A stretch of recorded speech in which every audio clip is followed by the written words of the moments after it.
If you're happy and you know it, 2 or 3. Amen. If you're happy and you know it, 2 or 3. Amen. If you're happy and you know it, then your life will surely show it. If you're happy and you know it, 2 or 3.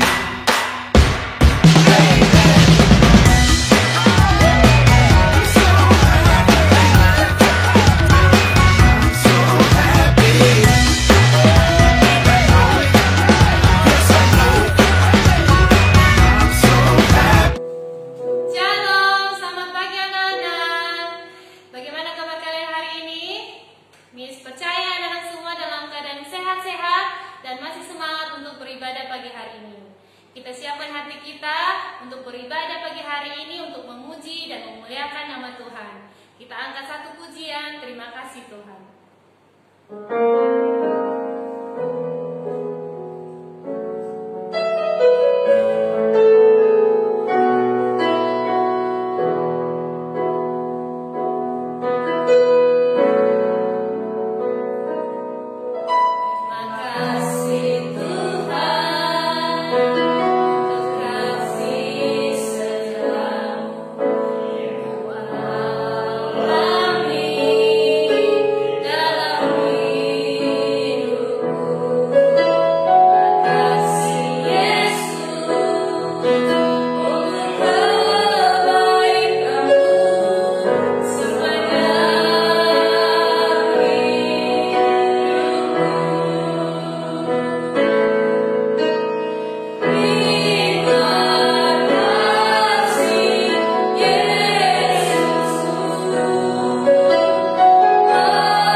Mari anak-anak kita berdoa, buat sikap doa yang baik, lipat tangan dan tutup mata. Kita berdoa bersama-sama. Selamat pagi Tuhan Yesus. Terima kasih atas anugerah-Mu, atas perlindungan-Mu dan rahmat-Mu yang Engkau berikan kepada kami Tuhan. Terima kasih atas kesehatan. Terima kasih atas semangat yang Kau berikan. Walaupun di dalam masa pandemi ini Tuhan, kami masih bisa belajar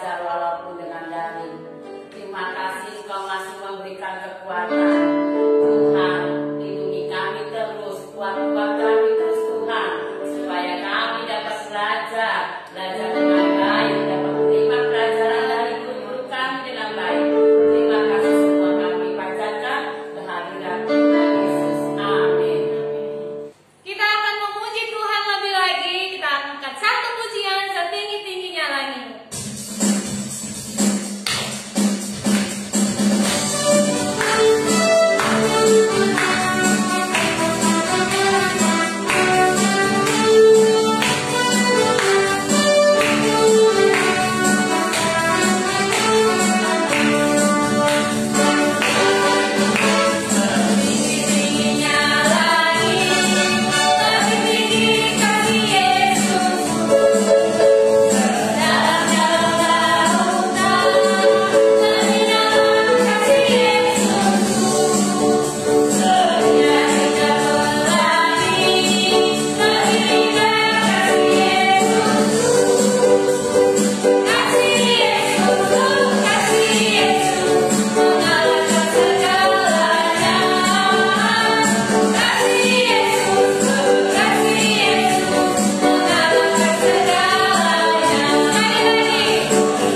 mengerti apa yang akan difirmankan. Sikap doa yang baik. Anak-anak, tutup mata dan lipat tangan kalian. Ya Yesus, sebentar lagi kami akan mendengarkan firman-Mu.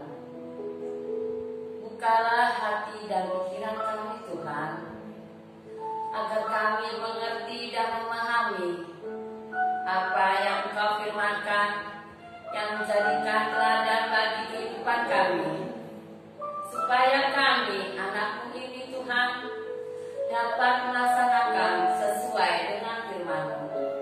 Terima kasih Tuhan atas penyertaan-Mu. Semoga kami layak menjadi anak-Mu. Amin. Shalom anak-anak, kita sudah bersuka cita melalui puji-pujian tadi. Saatnya kita untuk mendengarkan firman Tuhan. Ayo, lipat tangan semua, tutup mata, siapkan Alkitabnya dan juga catatannya. Kita mau mendengarkan firman Tuhan. Mari kita berdoa. Tuhan Yesus, terima kasih kami sudah memuji Tuhan. Saatnya kami mau mendengarkan firman-Mu. Biarlah kami boleh mendengar firman-Mu saat ini. Tuhan, berikan hati seorang hamba bagi anak-anak-Mu. Hati yang mau mendengar, telinga yang mau dengar, duduk diam. Bagaikan Samuel ya Tuhan yang dengar-dengaran akan firman-Mu.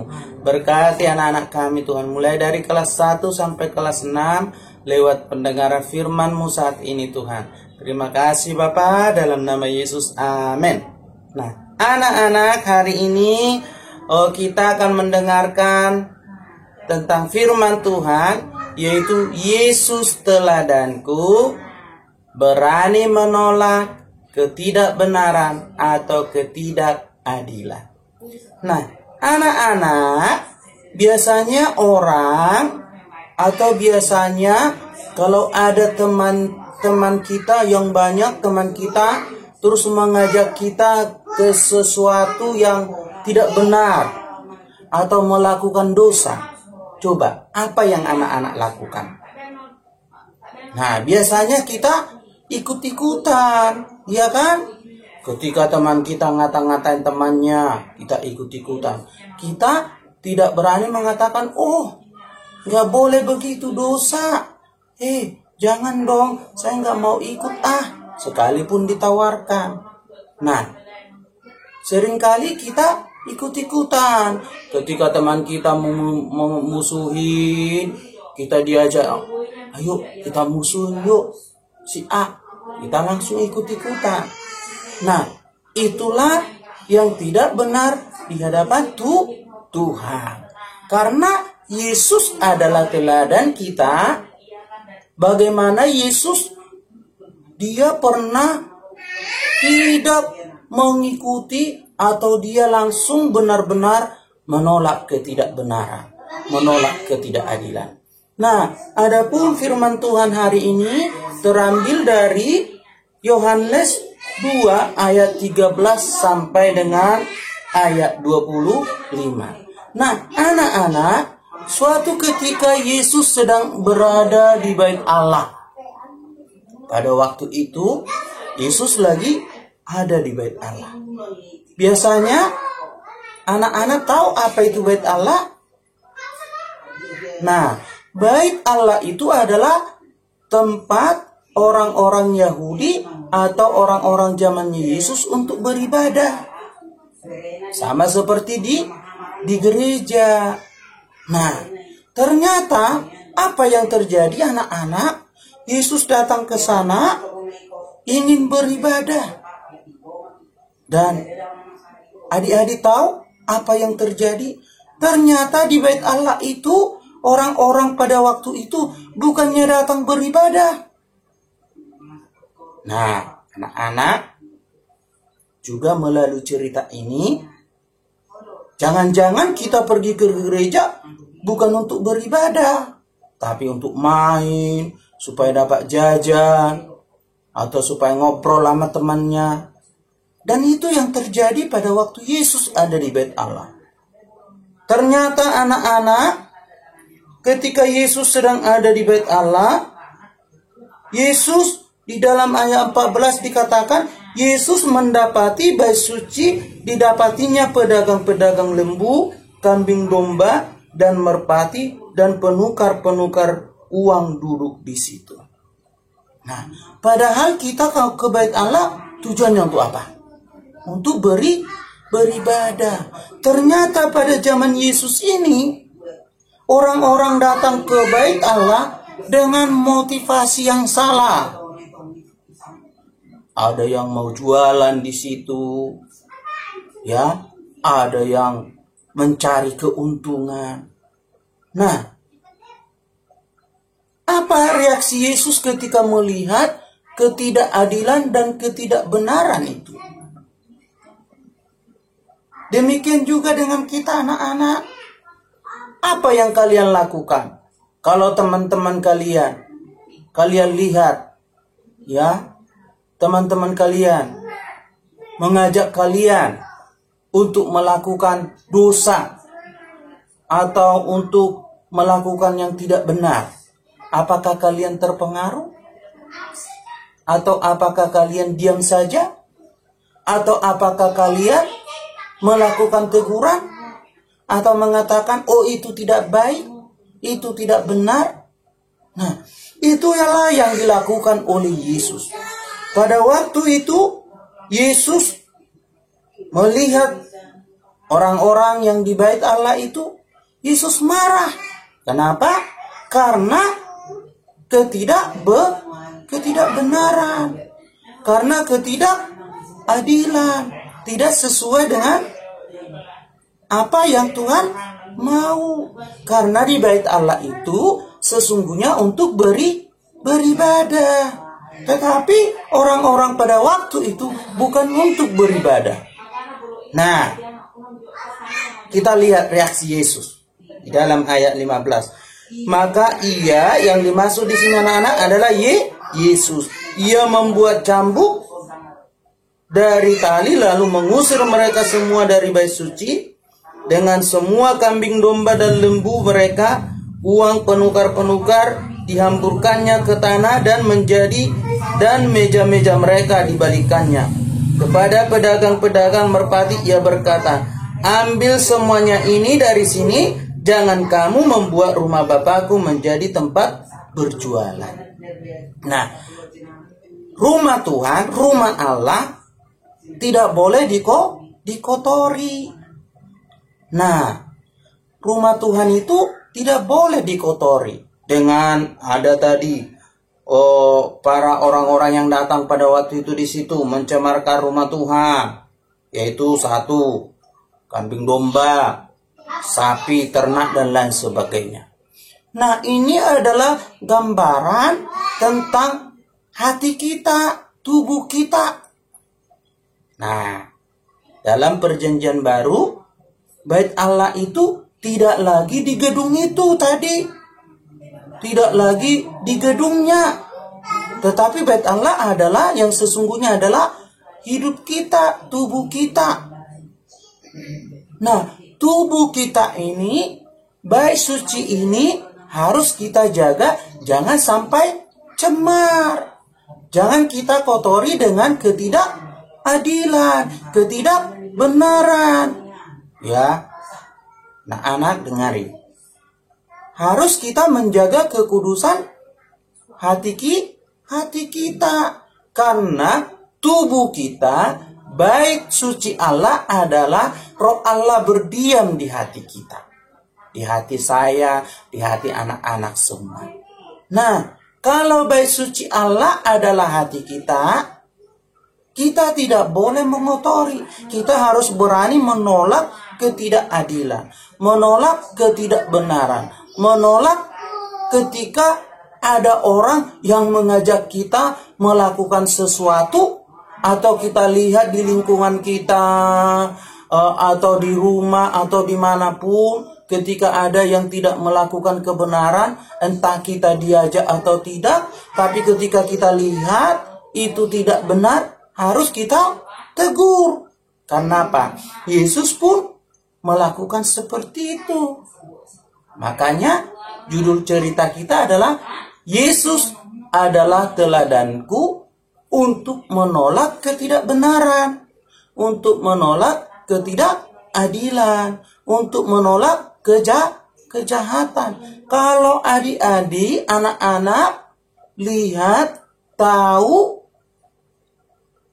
ada ketidakbenaran, maka kita harus menolaknya.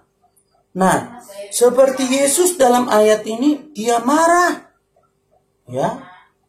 Marah karena bait Allah dijadikan menjadi tempat yang kotor. Karena bait Allah itu harus kudus, suci. Nah, anak-anak, bait suci Allah tadi itu adalah gambaran tentang kehidupan atau tubuh kita, atau jiwa kita, atau roh kita ini. Nah, anak-anak, di dalam ayat ini kita melihat bagaimana Yesus itu marah dan dikatakan dia usir semua. Ya, usir semua orang-orang yang berjualan di situ, dan dikatakan jangan buat, ya, ambil semua ini dari sini. Jangan kamu membuat rumah Bapakku menjadi tempat berjualan. Ya, kita harus buang semua dari hati kita, tempat-tempat hati yang kotor, hati yang tidak benar. Ya, jangan sampai hati kita ini menjadi kotor, karena ini adalah tempat Roh Kudus berdiam. Nah, anak-anak, dalam ayat ini sekaligus menubuatkan tentang bahwa Yesus itu akan mati untuk menebus dosa manusia. Nah, dikatakan, maka teringatlah kepada pedagang-pedagang merpati, berkata, ambil semua. Ayat 17, anak-anak, ayo lihat. Maka teringatlah murid-muridnya bahwa ada tertulis, cinta untuk rumahmu menghanguskan aku. Orang-orang Yahudi menantang Yesus dan katanya, tanda apakah yang dapat engkau tunjukkan kepada kami bahwa engkau berhak bertindak demikian? Nah, ternyata anak-anak, orang-orang Yahudi nggak mau terima ketika ditegur. Ketika Yesus menasihati nggak mau terima. Ya, bahkan Yesus ditantang. Hei, siapa kamu? Sok-sok ngusir kami. Emang kamu siapa? Sosok memerintah kami. Gitu. Nah, kadang-kadang juga begitu, nak. Ya, kalau kita lagi mau mengatakan yang benar sama teman kita, kadang-kadang juga kita malahan dimusuhin. Malahan dia ngomong, kamu sosok ya, sosok tahu, sosok pinter, sosok ngatur. Tapi jangan takut. Kalau kita benar, kita harus tetap mempertahankan kebenaran. Sebagaimana Yesus, dia nggak takut, dia nggak gentar. Walaupun banyak orang-orang waktu itu yang mengatakan, hei, tanda apa yang kamu bisa tunjukkan kepada kami? Kamu mengusir kami dari sini. Kalau bahasa sekarangnya, hei, emang kamu siapa? Itu bahasa sekarangnya. Sosok kamu memerintah kami. Padahal Yesus benar. Bait suci harus dijaga. Bait suci tidak boleh dikotori. Karena bait suci itu adalah tempat kita untuk memuji Tuhan. Tempat berdiamnya Allah. Nah, anak-anak tahu bahwa Allah itu kudus. Maka segala hal yang kotor, segala hal yang najis, kebohongan dan lain sebagainya, dosa, maka Tuhan akan tidak senang. Bahkan Tuhan tidak akan mau datang berada di hati kita kalau hati kita tidak kudus, hati kita tidak benar, hati kita kotor, ya, hati kita penuh kejahatan. Tuhan tidak senang. Bahkan dia tidak mau berdiam di hati kita. Nah, anak-anak, dalam ayat ini Yesus sekaligus menubuatkan bahwa dia akan mati menebus dosa manusia. Dalam ayat 19 dikatakan, jawab Yesus kepada mereka, ya, rombak bait Allah ini, dan dalam 3 hari aku akan mendirikan kembali. Nah, anak-anak, Yesus ketika dia marah, dia katakan hancurkan ini bait Allah, tapi aku akan mendirikan selama 3 hari. Orang Yahudi bingung. Ini kan bait Allahnya gede banget. 46 tahun lamanya membangun ini. Kok ini ada seorang pria yang sok-sok tahu mengatakan mau dihancurkan ini. Dia bisa bangun selama 3 hari. Pikiran mereka yang dimaksud Yesus itu adalah bait Allah yang sedang Yesus marah. Padahal yang maksud Yesus adalah rombak bait Allah ini. Dalam 3 hari aku akan merubuhkan rombak bait Allah ini. Dalam 3 hari aku akan mendirikannya kembali.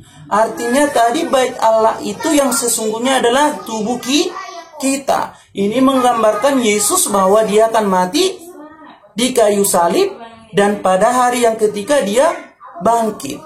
Maka di dalam kitab Korintus dikatakan, tidak tahukah kamu bahwa bait suci Allah adalah tubuhmu, di mana roh Allah berdiam di dalam kamu. Nah, tubuh kita ini adalah bait roh Allah. Dalam Roma dikatakan, karena itu persembahkanlah tubuhmu sebagai persembahan yang hidup, persembahan yang kudus, itulah yang berkenan kepada Tuhan. Nah, anak-anak yang dikasih Tuhan, melalui kisah mengenai Yesus ini, di mana dia menyucikan bait Allah tadi, ya, kita dapat melihat bahwa Yesus itu rindu agar hati kita, tubuh kita jaga sehingga menjadi persembahan yang hidup di hadapan Tuhan. Nah, perkataan, ya, pikiran, hati harus kita jaga. Puji Tuhan, kita sudah mendengar cerita firman Tuhan, dan kita harus tahu, kita harus bisa meneladani Yesus, dan kita harus menjauhi kejahatan, menolak kejahatan seperti yang Yesus ajarkan. Kita berdoa terlebih dahulu. Tuhan Yesus, terima kasih kami sudah dengar firman Tuhan. Biar firman-Mu bisa menjadikan kami anak-anak yang lebih baik lagi. Terima kasih Tuhan, kami sudah berdoa dalam nama Yesus. Haleluya, puji Tuhan. Amin.